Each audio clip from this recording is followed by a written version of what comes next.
guess in the last 5 years, I just sort of took stock of the records I like that have been made by other people. I don't really like too many big, well-produced records. So I've gone back to a lot of older records, like even early electronic records like Suicide and early DAF, where it's so much atmosphere and reverb, and it's poorly recorded, but it feels great. And so what I've tried to do with this record is go back to that approach to making records.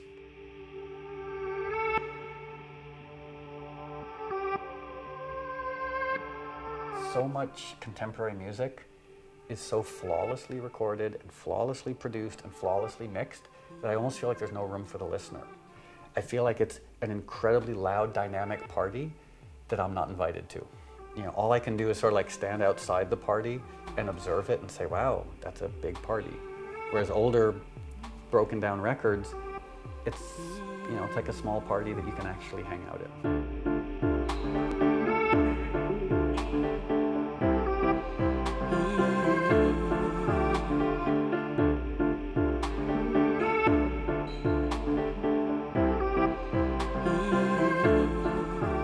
The trajectory of a lot of the songs is sort of like the trajectory of hotel insomnia. A lot of the songs start off minimal and fractured, and then sort of build and fill in a little bit as they proceed. Sort of like the hotel insomnia. All you want to do is go to sleep. You make peace with the fact that you can't sleep, you get up, and suddenly you realize there's a lot of interesting stuff to do. I do think, to a large extent, that ethos is a part of this record. One of the things I do when I have insomnia is buy old drum machines online. And another thing I do is work on music.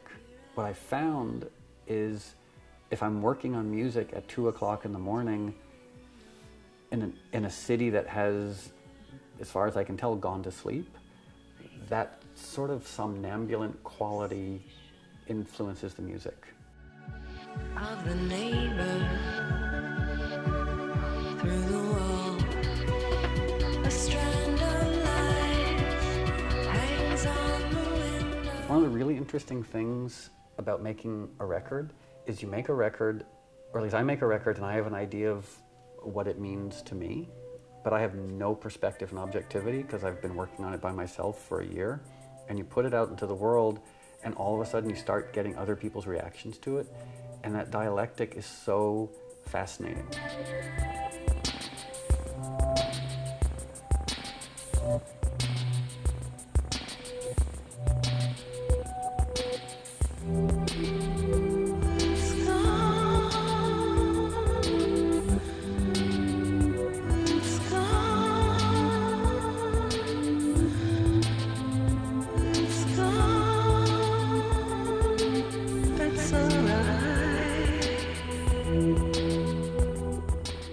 For those few people who will listen to the album from start to finish, I wanted to try and make a bookended, cohesive, emotional experience.